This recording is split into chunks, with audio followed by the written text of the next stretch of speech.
For a very long time, there have been strange reports, paranormal whispers of things happening deep within this ravine in Tenerife, the Canary Islands. There was one story in particular that I caught wind of. It was called The Girl with the Pears, and it sounds very, very normal. But of course, if it's on this channel, it's anything but normal.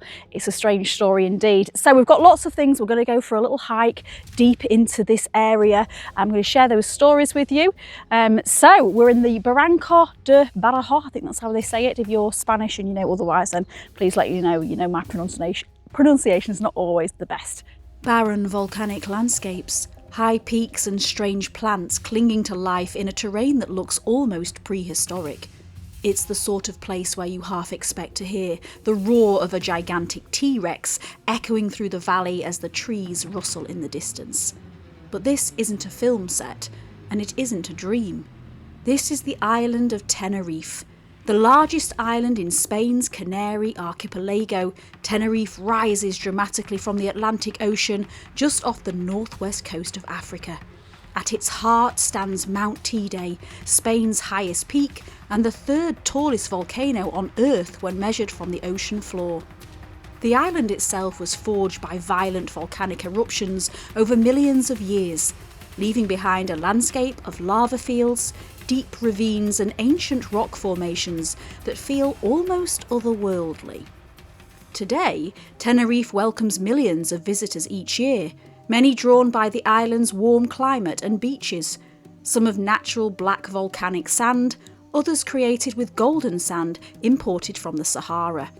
For many travellers, especially us Brits who see far more rain than sun, it is the perfect escape. Most visitors head straight for the lively resorts of the south, places like Costa Adeje, Los Cristianos and Playa de las Americas, where beach bars, jet skis and sunseekers fill the coastline. But leave the cocktail bars behind and travel inland, and suddenly Tenerife reveals a very different personality. The roads climb higher into the mountains, the air cools, the landscape grows wilder and the crowds begin to disappear. It is here, among the ravines and volcanic valleys of the island, that the Tenerife most visitors never see begins to emerge. A Tenerife of ancient caves and forgotten paths. A Tenerife of old Guanche legends, strange encounters and stories that have lingered in the shadows for generations. And hidden deep within this rugged landscape lies one particular ravine, a place that has become the centre of some of Tenerife's strangest and most mysterious stories. A place known as the Barranco de Badajoz. Hello friends and welcome back to the channel. If you're new here, I'm Claire and this is the Wanderlust Way. First off, I always like to say a little thank you to everybody that supports this channel by liking, watching, commenting, subscribing, sharing, pressing the hype button, sending super thanks, becoming members. Because honestly, everything that you do allows me to, it supports me to do adventures like this and carry on making the channel grow as much as we possibly can. So today I've taken a day out of my Tenerife holiday away from the sunbed to come and explore some of the stories that are going on up in this mountainous region of Tenerife. Now, Tenerife and the Canary Islands in particular are very well known for their UFO sightings and stories, but there's more than just UFOs going on here. So I saw the articles online and I thought we've got to explore this while we're away. So sunscreen's on, trainers are on, that's enough waffle, let's wander.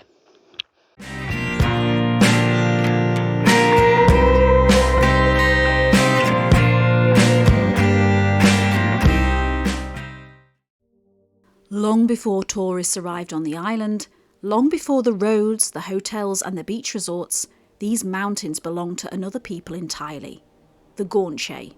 These were the indigenous inhabitants of Tenerife, who lived on the island for centuries before the Spanish conquest in the late 15th century. Isolated in the Atlantic Ocean, their culture developed in remarkable ways, shaped by the dramatic volcanic landscape around them. They lived in caves formed within the island's ancient lava rock. They herded goats across steep mountain slopes and learned to navigate a terrain of deep ravines, hidden valleys and towering cliffs that could appear both beautiful and unforgiving. Many historians believe the island's powerful natural features, its mountains, caves and vast volcanic landscapes, may also have held spiritual significance in their culture. And, like many ancient societies, their world was filled with stories and beliefs about the unseen forces that might inhabit these wild places. Among the most feared creatures in Guanche folklore was something known as the Tabithana. According to legend, these terrifying beings were said to resemble enormous wild dogs, their bodies covered in thick black fur, their eyes glowing red in the darkness. The Tabithana were believed to live deep within the caves and mountains of the island, emerging from the shadows to haunt the ravines and volcanic valleys. Whether these stories were warnings for travellers or echoes of something people once truly roamed these mountains, it's impossible to know today. But they reveal something important.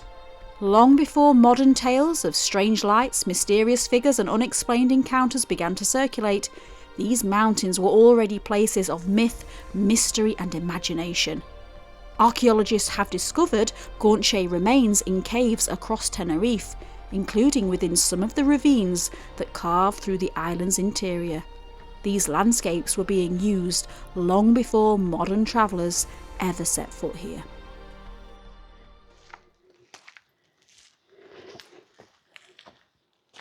We just found another spot that we were going to stand and just talk about UFOs for a minute, and then all of a sudden all these like rocks started coming off that cliff up there, and then we heard this really strange noise. What was it say, lady? It was weird, wasn't it?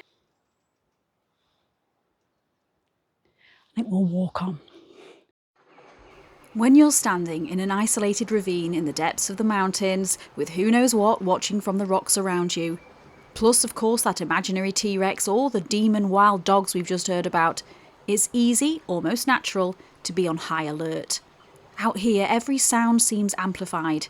The occasional clatter of falling rocks, a faint banging somewhere in the distance, noises that might easily be drowned out by the harmony of birdsong and the constant buzz of insects. And yet something about this place makes you listen a little more carefully. Perhaps it's just our ancestral instincts kicking in. After all, humans have spent thousands of years learning to pay attention to unfamiliar sounds in wild places. Even though I've been told there are no native wildcats roaming the mountains of Tenerife, I can't help but stay a little on guard. What is that? Is someone following us? Of course, a touch of paranoia in places like this is probably quite natural, perhaps even useful for survival. But let's not let our imagination run away with us just yet, because for most of the time, there's usually a perfectly good explanation.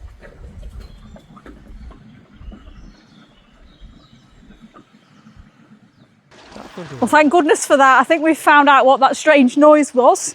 Looks like it's that. That was a relief.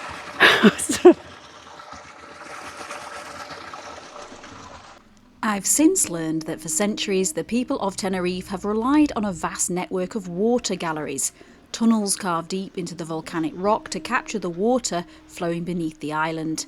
In a place where rainfall can be scarce, these hidden channels become incredibly important. Across the island, thousands of metres of galleries were eventually dug into the mountains, helping to supply towns, farmland and communities with fresh water. Several of these tunnels were cut into the cliffs of this ravine, where workers once spent long hours drilling and blasting their way through the volcanic rock in search of underground springs. Water wasn't the only reason people came here either. During the 20th century, parts of the valley were also used for quarrying volcanic stone, leaving behind tunnels, shafts and passageways carved into the rock. Many of these operations have long since closed, but traces of them, obviously, can still be found scattered throughout the landscape.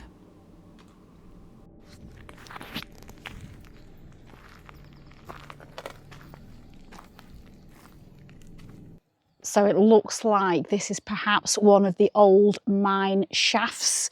Obviously, I'm not going in there. There's plenty of warning signs as to why I shouldn't. But it does make the whole place feel so much more atmospheric.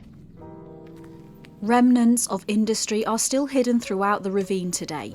Old pipes snaking through rocks, tunnel entrances disappearing into the mountainside, and the weathered shells of small buildings standing quietly among the cliffs, silent reminders of the people who once worked here. Much of it is no longer in use, but the marks left behind tell the story of a time when this valley was anything but empty. And it was during those years of excavation, when workers were digging deep into the mountain in search of water, that some of the strange stories connected to this place began to circulate. According to local legend, labourers working in one of the water galleries encountered mysterious figures dressed entirely in white. The strange beings reportedly appeared briefly within the tunnels before disappearing again into the darkness. Some versions of the story say the figures even gestured toward a particular part of the rock, and when the workers dug there, they discovered water. Whether this was simply a story passed down over time or something the workers truly believed they experienced is impossible to know, but it would not be the first or the last time that strange white glowing figures would appear in the stories surrounding this valley. One of the most famous stories to come from this area is known locally as Nina de la Pera, which translates as the girl with the pears. Now, this is thought to be a true story. It happened around 1890 and it involved a young girl of about 15 years old who came into this area looking for pears.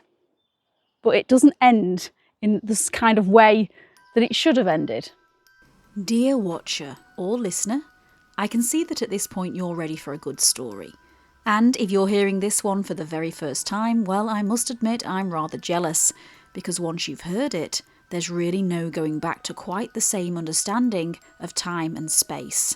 Well, that is, if it's true, of course. Our story takes place right here in the mountains we've been exploring. No doubt, much like today, the air would have been alive with the buzz of insects, bees drifting lazily from flower to flower, and clouds moving gently across the skies above the ravine.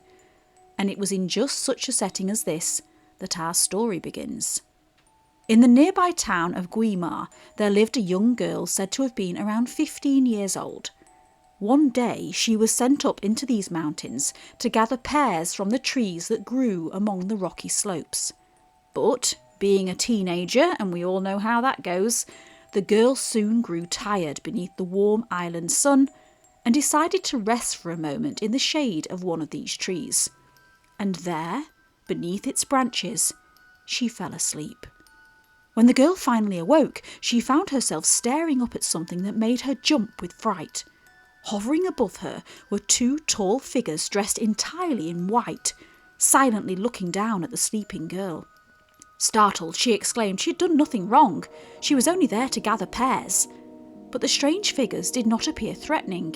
In fact, the girl later said they seemed almost kind. And when they beckoned for her to follow them, she did. The mysterious beings led her toward a cave hidden deep within the mountainside, a cave she insisted she had never noticed before. Inside, as her eyes slowly adjusted to the dim light, she realised she had stepped into somewhere extraordinary. The cave opened into a beautiful hidden space, and there she saw many more of the white beings, moving quietly among rows and rows of pear trees growing within this strange underground world. Delighted by the sight of so much fruit, the girl happily helped herself, filling her basket with as many pears as she could carry. Eventually, she left the cave and began the long walk back down the mountain. And if it hadn't been for the basket of fruit in her hands, she might have believed the entire experience had been nothing more than a dream. But it gets stranger than that, because outside that cave, something very different had been happening. When the girl never returned home that evening, her family began to worry. Search parties were organised, villagers combed the ravines, they called her name across the rocky slopes and peered into the caves that dot these mountains. Days passed, weeks passed, and eventually the search was called off. The girl had vanished into the mountains and she was presumed lost.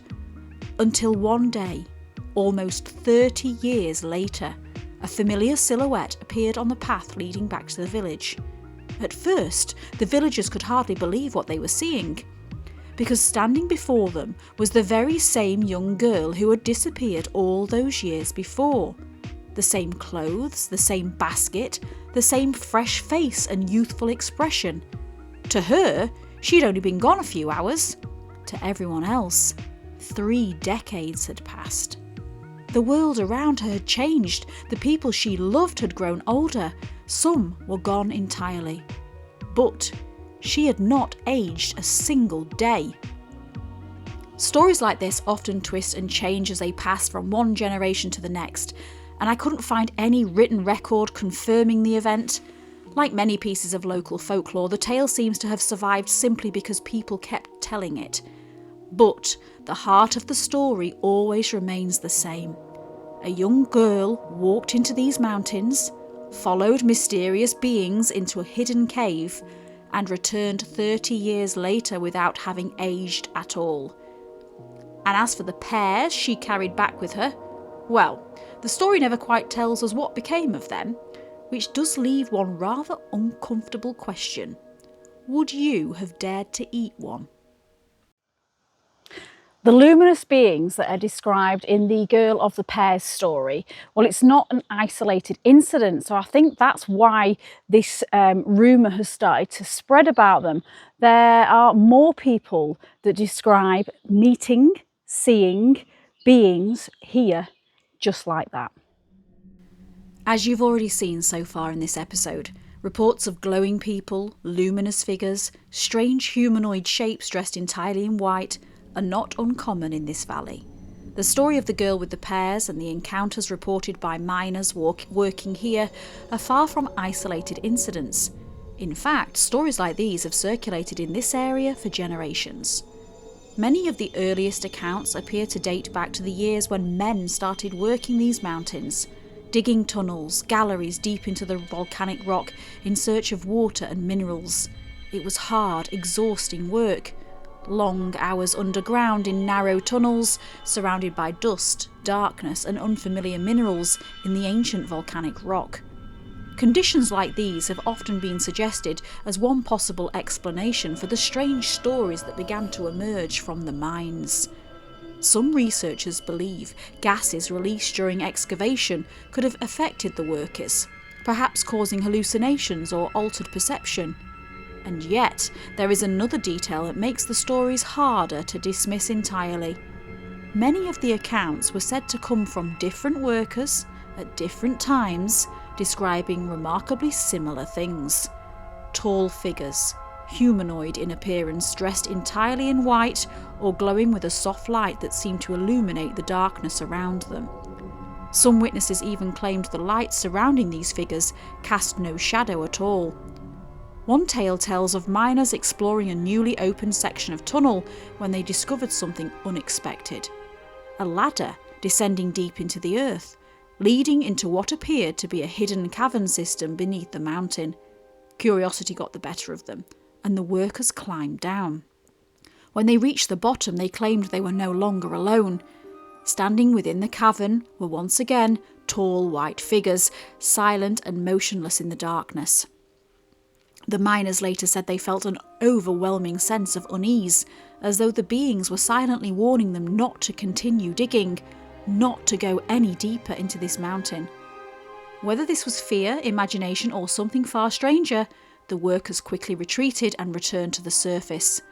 But when they later tried to locate the passage again to show their supervisor, the ladder had vanished, the entrance had vanished, and the cavern itself could no longer be found.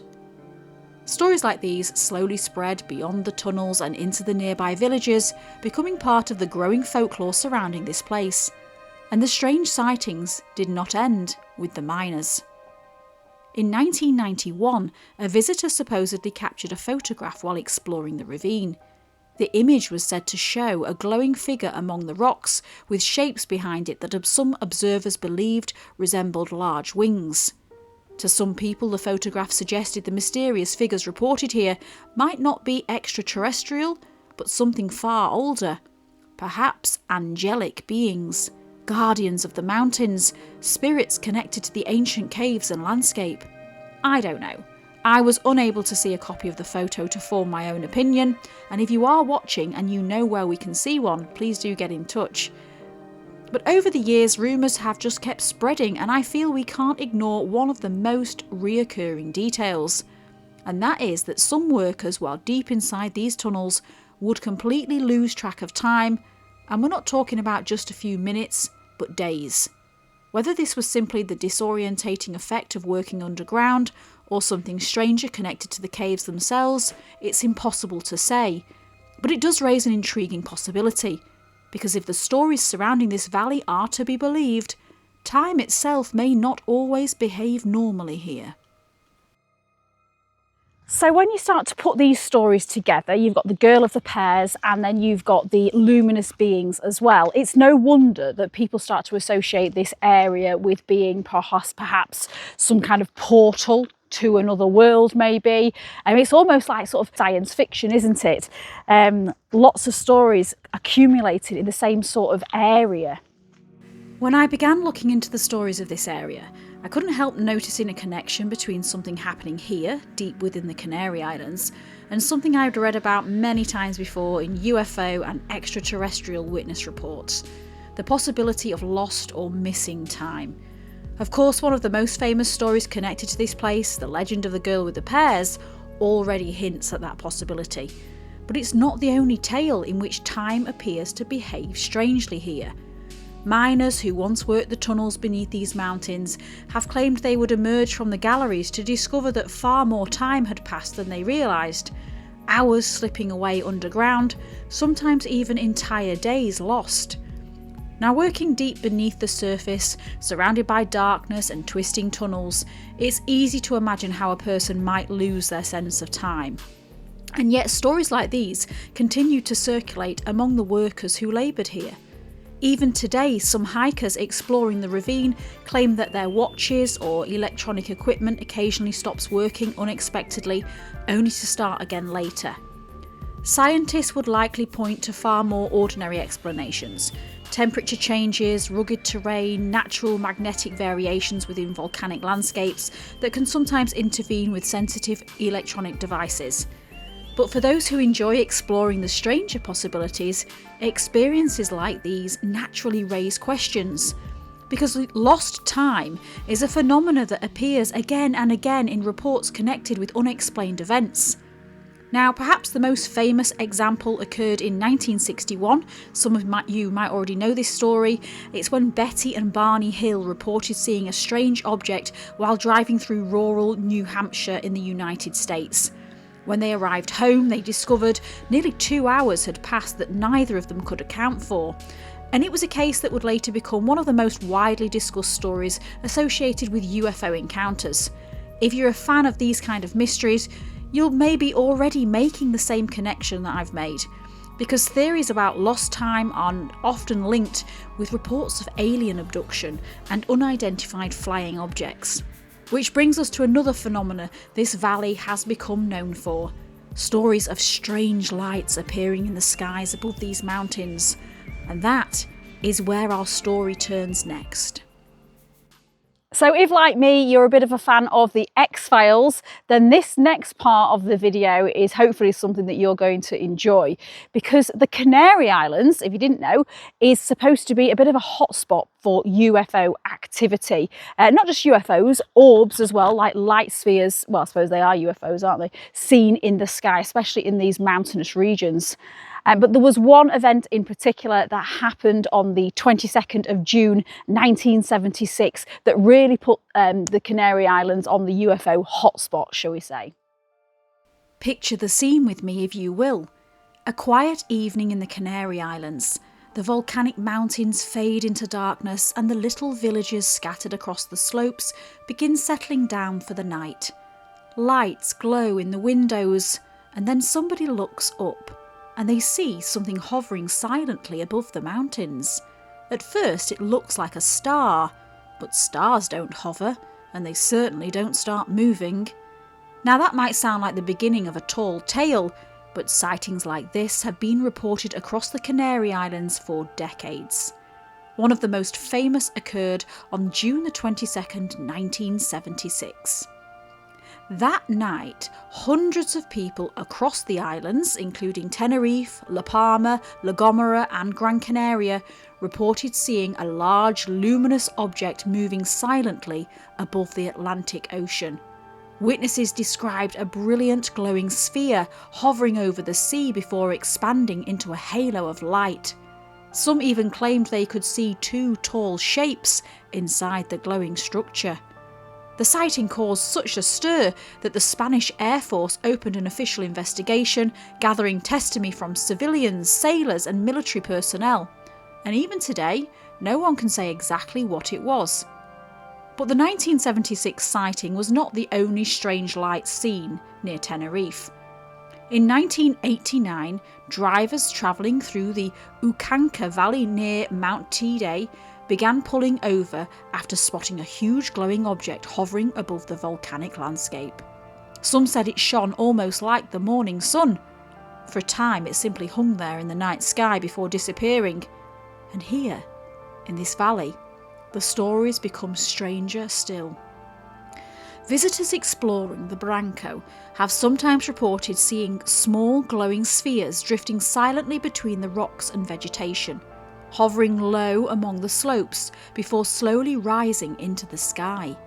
Perhaps aircraft, perhaps atmospheric effects, or perhaps something harder to explain. Because when you add these lights to the other stories connected with this place, the glowing figures, the lost time and the strange legends tied to these caves, it's easy to see why the Barranco de Badajoz has earned its reputation as one of the most mysterious valleys in the Canary Islands. So I think before we just drop tools and declare this a paranormal portal to another world, let's not forget where we are. This is the skeptic in me pointing out the surroundings. So we've got this volcanic atmosphere, the isolation, the flora and the fauna, and the weight of history as well from the place. So it's no wonder that stories like this are emerging. However, the fact that they are still happening, especially the UFO stories, I find it really intriguing. Let me know what you think in the comments. So what are we to make of all this, my curious friends? A valley filled with stories of glowing figures, strange lights in the sky, and the occasional tale of time behaving rather oddly. Of course, there are plenty of sensible explanations in most cases. Volcanic landscapes like this can play tricks on the senses. Lights seen in the distance can easily be aircraft, atmospheric effects, or reflections moving across uneven terrain. Long hours spent in dark tunnels could certainly distort a person's sense of time. And when stories are passed down through generations, they often grow a little more mysterious with each retelling. But even with all of that in mind, places like this still have a certain atmosphere about them. Perhaps it's the isolation of the mountains. Perhaps it's the long history of people passing through the ravine. Or perhaps it's simply the human tendency to look up at a dark sky or down into a deep cave and wonder what else might be out there. Whatever the explanation may be, the Barranco de Badajoz has certainly earned its place among the most intriguing corners of Tenerife.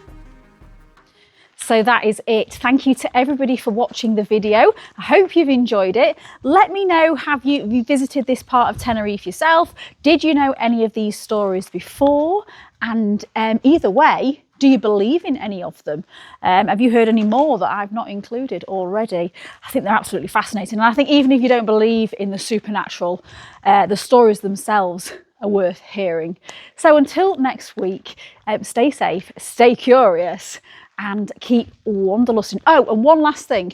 If you do decide to come and visit this place for yourself, you can do a guided tour. Unfortunately, it wasn't available on the dates that we were actually on holiday. Otherwise, I probably would have done that because they do it slightly at dusk, which I would imagine would make this place a lot more atmospheric. I didn't want to take the gamble of coming here at dusk because I don't know the terrain. There are rocks that are falling sometimes. So just make sure you've got sturdy footwear and a sensible head on. All right, and plenty of water. Yeah. Okay, so take care of yourselves, everybody, and I'll see you next week.